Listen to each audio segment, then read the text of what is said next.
Hey everyone, welcome to the channel. My name's Easton Cook and I am a male flight attendant. As a matter of fact, I just picked up a turn a couple hours ago, and as a reminder, a turn is where you fly somewhere and fly back on the same day. Flight attendants can just kind of pick up whenever they want. It's awesome.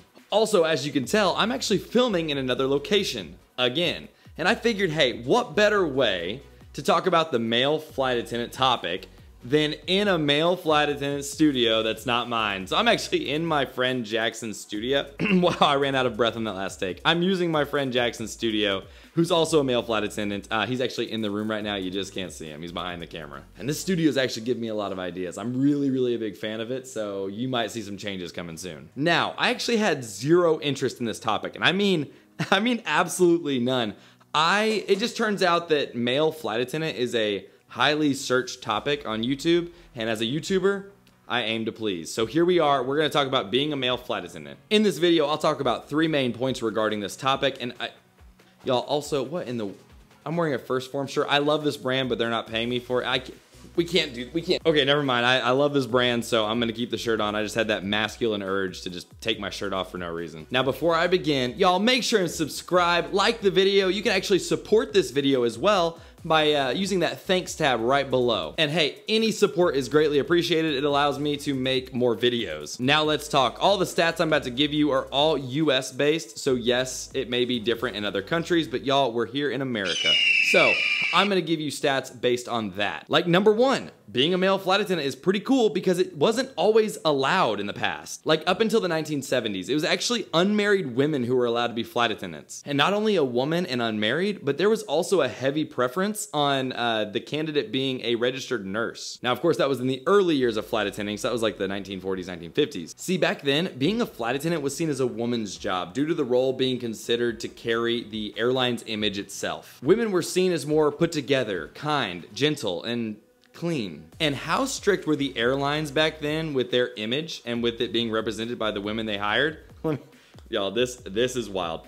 Around the 50s and 60s, flight attendants would have weekly weigh-ins, and it wasn't uncommon for the person doing the weigh-in to be the captain. So the captain would weigh the flight attendant. And the weight range varied by airline, and it also correlated with your height. But a generic weight range that kind of was used was 114 to 140 pounds. Y'all, I can't even stop there. I gotta tell you what the penalty was if you didn't make your weigh-in, as if this was some kind of high school wrestling team. Your penalty if you didn't make weigh-in, if you weighed more than 140 pounds, was probation until you could get your weight under control. And that's probation up to termination. They would fire you for that. Yo, that is insane. Like, looking at it through today's eyes is just...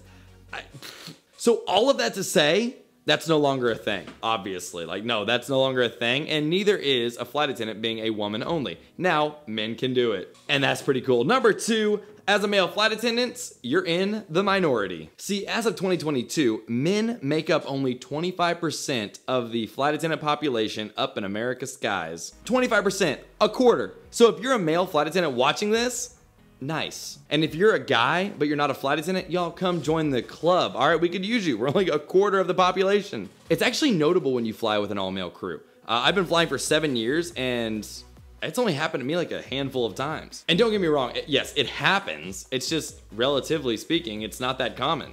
For example, today, I flew that turn I mentioned. I was the only guy with 3 women. That, in my experience, and statistically speaking, is pretty normal. Also, side topic, one thing that does happen as one of the very few male flight attendants, you're asked to lift bags into the overhead bins a lot. It's just a thing that happens, and being a flight attendant is not as feminine as it used to be. During training, flight attendants learn wild survival skills and even some defensive techniques, because it gets kind of crazy out there in the skies. At one point during training, you even simulate crashing into the ocean, and then you're required to utilize your equipment for survival. So it's a pretty cool job. And number 3, lastly, I can't talk about being a male flight attendant without talking about stereotypes. I didn't realize this until I became a flight attendant myself, but there are always assumptions about your sexuality. It's a question that most people, for some reason, feel totally comfortable with asking you about. Whether straight or gay, there are assumptions that come with either of those answers. But talk to any male flight attendant and they will tell you stories about how much assumption pressure is pushed down on them. And I mean the literal pressure of constant assumption. It's just a thing. I don't know. But I would love to say more about it, but I will create a video dedicated to that subject. But before I end the video, let me also tell you that, hey, if you're a male flight attendant, you represent 25% of the flight attendant population. That means that you can inspire other guys to also join the profession. Show them that it's actually a pretty cool career for a guy to pursue. And that's all for today, y'all. Thanks for watching. Make sure and subscribe, hit the like button. You can follow me on the socials, also shop my Amazon storefront, and send some support to the channel using that thanks tab right below. Again, any support is greatly appreciated. I hope you found some of these facts super interesting because as I was writing this script, I surely did. And I'll talk to y'all next time. God be with you.